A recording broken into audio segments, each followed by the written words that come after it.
Do you have an announcement for us? Or, It's sunny in Seattle. No. There's nothing impending. There's a lot of expectation now that we're actually getting to our first time in the season having a full roster and selection. So no announcements yet, but the window's open for a little while, so who knows? That's good for that. So I'll start with the question: where are the Sounders right now, just in terms of your flexibility, able to make moves, given what's happening on the other side of the place?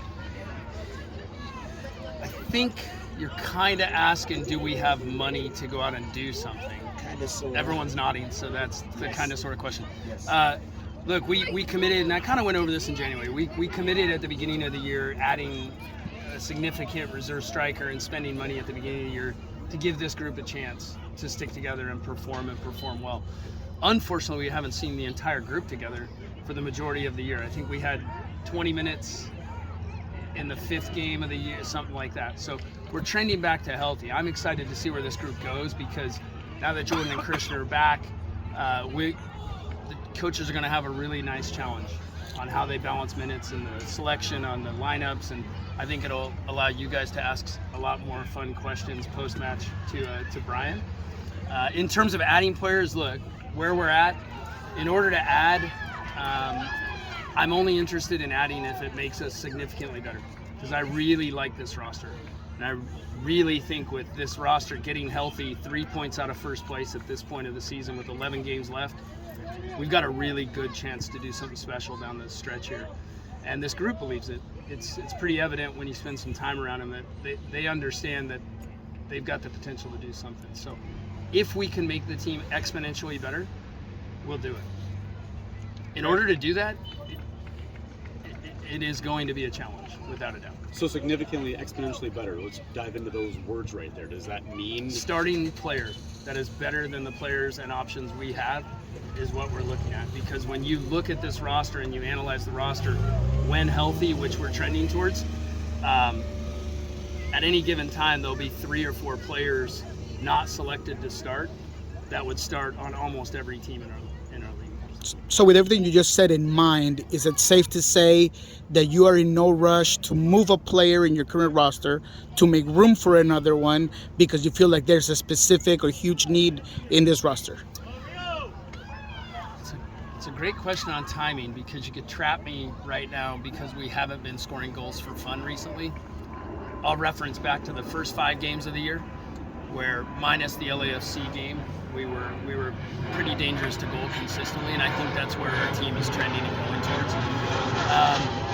I don't think there's a desperate need right now in the Sounders, other than to get everyone back, to get healthy, and to really let this group mesh. Like I said, it's my role in this organization. One of my main roles is to put a roster together that challenges our coaches on a weekly basis to make tough decisions. As we trend towards health, I think that's what the coaches are going to find, is they're going to have some really nice, difficult choices to make. And so I don't feel a distinct need right now. But look, we saw a relatively significant trade made in our league yesterday between New England and Toronto. And I'm not saying it won't happen, mainly because we've got a lot of good players. So I will say that in terms of winning trades and winning deals, that's not what I'm all about. But with our current roster, I think we'd have to come out pretty far ahead in order to consider it. He was one of the players that you obviously had the transfer with Colorado, and we're going to reevaluate at this point. Yep. Is he going to stay there, or what's the decision? It's a two-way deal. So I've got pretty open dialogue with Porig. We speak weekly about Danny, and so it's open. Right now, we've agreed that they've got till the end of the window to make their decision. We've got till the end of the window to make our decision, and he's in a good place right now in terms of how he's been doing there and performing. And we'll see over the next 2 weeks what moves they make in the summer window as well. He's done exactly what we hoped, which is he's played a lot more minutes there than he would have played here, and so we'll make sure we do what's right in terms of him playing soccer. I mean, it seems like you guys are still in the same position as far as blocks in the midfield anyway, so it might be beneficial just to keep him there. I think that's the reason we loaned him to begin with. So if there's minutes to be played, there's no doubt that that's the right situation. But we'll see. They have a summer window open too, so they might add a few guys, and that could change Danny's situation, which we would immediately try and rectify. Craig, it sounds like the goal scoring, you answered it. It sounds like it's just as simple as getting these guys back and doing it. It's that simple. It's just that simple. Yeah. I'm curious though. You guys are so deep, so deep. So I mean, Defiance and the whole thing. Why not take some of these players, and if they call, people are going to call you. Why not take some of these players and get somebody that can just add to the group? I'm thinking in the terms of the Mariners getting a big bat, that kind of thing. I mean, why not get? There's no question that, again, if we can improve upon what we have, we'll do it. I mean, it's not rocket science, but to get better than what we have in a trade, we may trade if we trade a player in one position and we get better in another position, we've weakened ourselves in one position. So the balance of the roster right now, we have options up front, we have options in the midfield, we have options in the back line.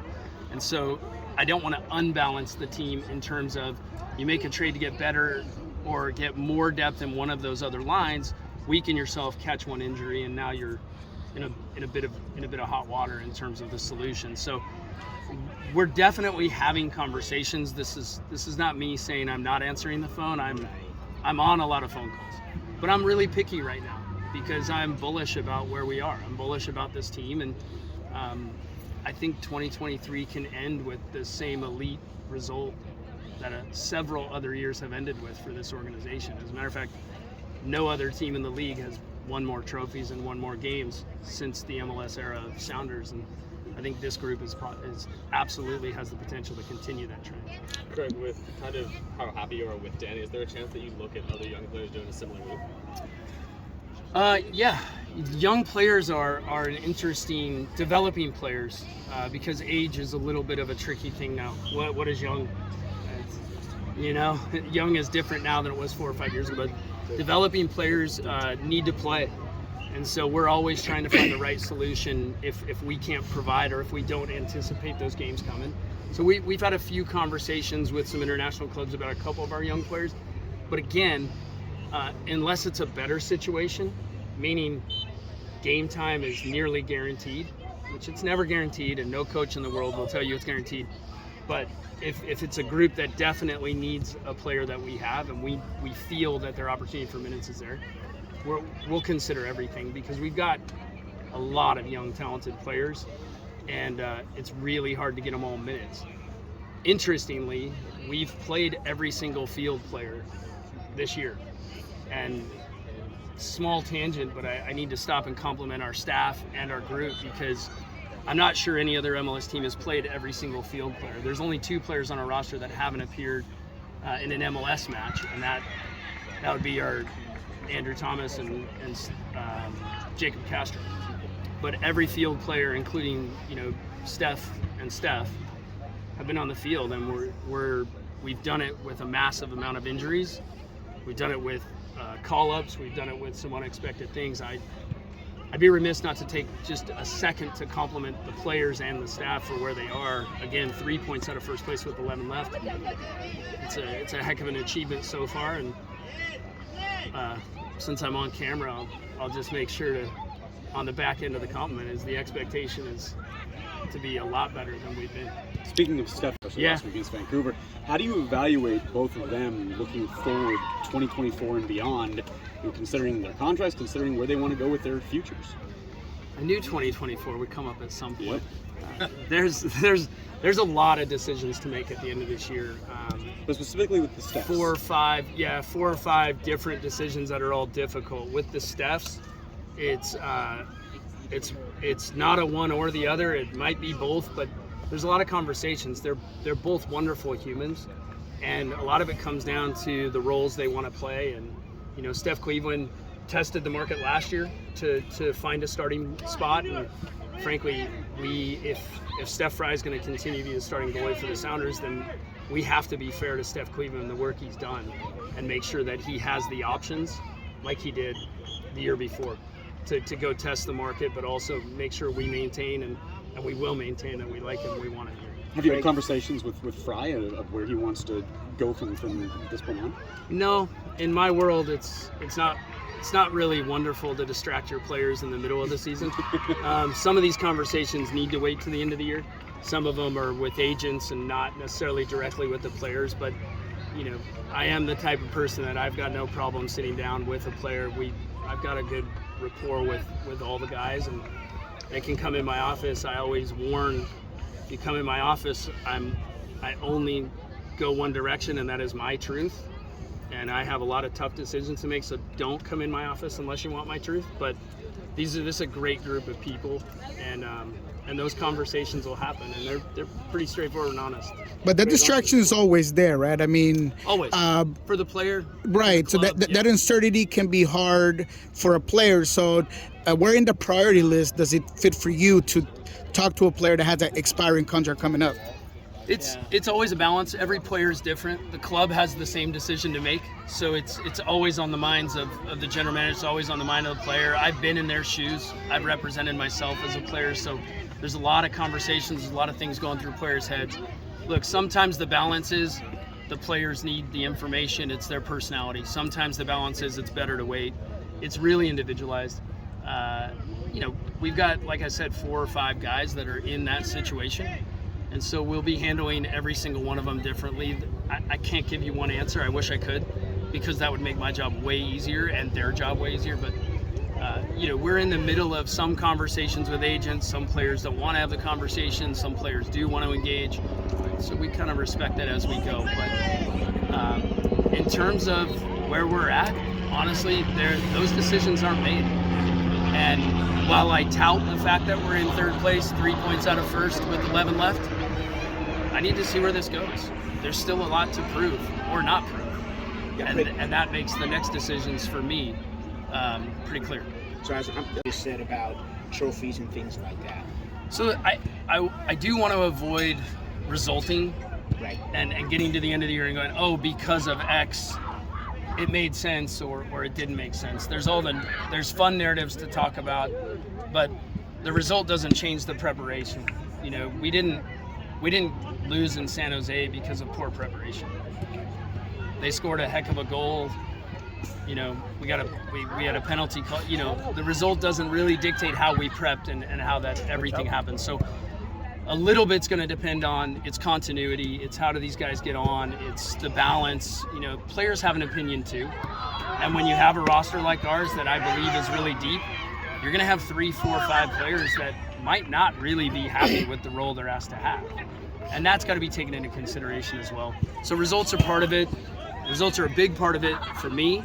That's what our fans react to. Right. But also the personal side of it. You know, we don't want to force a guy to be here and be unhappy, right? So we'll take all those things into consideration, and that's why I say that this time of year is a difficult time to have those conversations, because you know, one injury can change the lineup, and all of a sudden a player like Leo Chu, because of national team call-ups, takes another step in his maturation process on the field for us. And we have to evaluate him differently. Has your training staff learned more about concussions this season than any other? I think we're constantly learning about it and the dangers of it. And I will say one thing I'm really proud of is we have not taken a long time to transition into how serious we treat it and take it. I think we're at times more precautionary than the players now, which is a huge shift in sport. And I think the Sounders have been open-minded about it. Our medical staff has been really good about reminding the rest of us that they're the ones who dictate the timelines, and they've been treating it appropriately and conservatively. So it's been highly educational, especially when it's not head-to-head like Christian's was a non-contact, well, I guess ground contact situation. So it you know, we've learned a lot. And some of them are, you know, they're all scary, but some of them confuse us more than others. And obviously the CT studies are coming up now. Jimmy Grable, you know, I mean, that's a whole other. It's a huge topic, and I know Taylor would be really happy about this conversation coming to the forefront, and justifiably, because he's been really speaking about this for a long time, and I think his voice has helped push these conversations along. But we as a not only just as a club or a sport, but across sport, are starting to commit more to the protection of the athlete themselves and the longevity of their well-being. Leo Chu is the results. When you talk about results, where does the Leagues Cup? I mean, obviously you guys missed the playoffs last year, so I know that's part of what you're talking about. But where is the Leagues Cup and the showing in that kind of rank, I guess? We have this weird thing with the Sounders that we try and win every trophy, and now they've invented another trophy, and that's the one we don't have. So we're really interested in that trophy, especially since there will be only one of them this year. It'd be nice to put it in the same trophy case that holds that CCL trophy no one else has right now.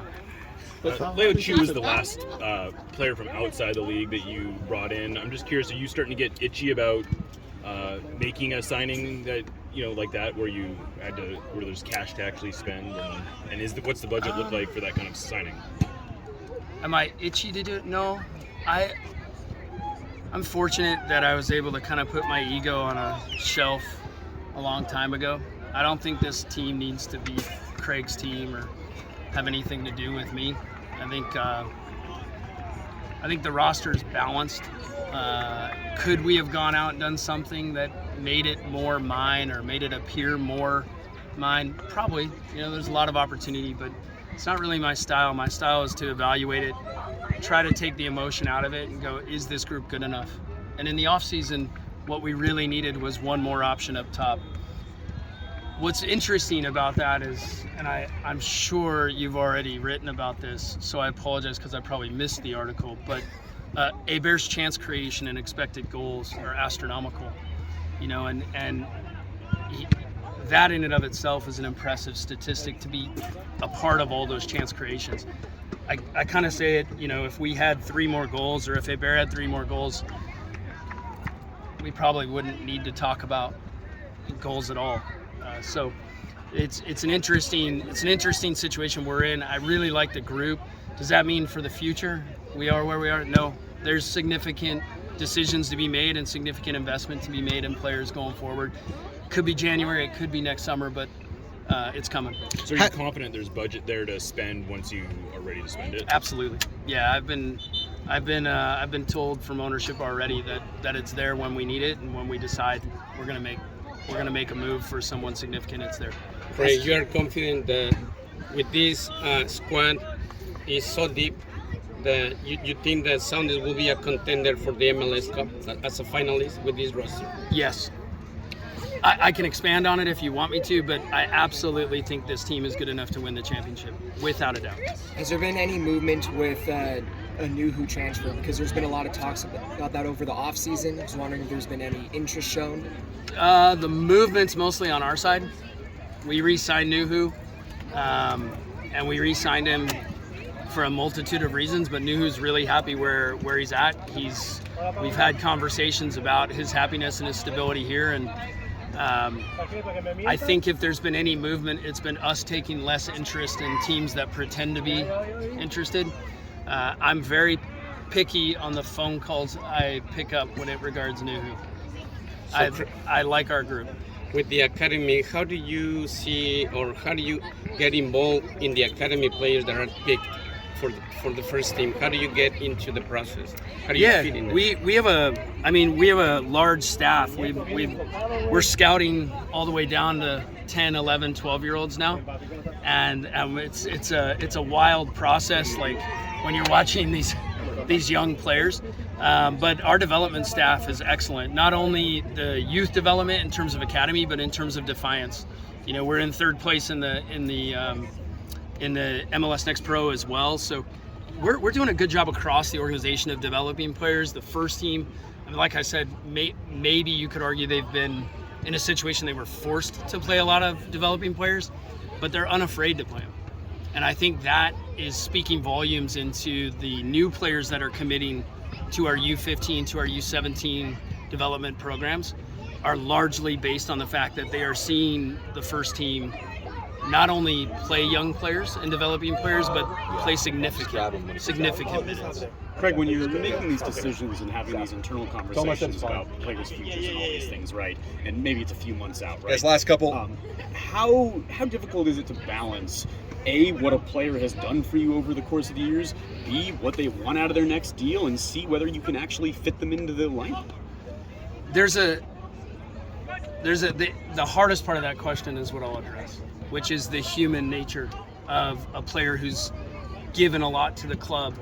And there's a lot of ways to look at it. The club has given a lot to these players, and the players have given a lot to the club, and they really have a lot of sacrifice from time away from family and giving back to our fan base and everything. And we try to take everything into consideration. We try to be as human as possible.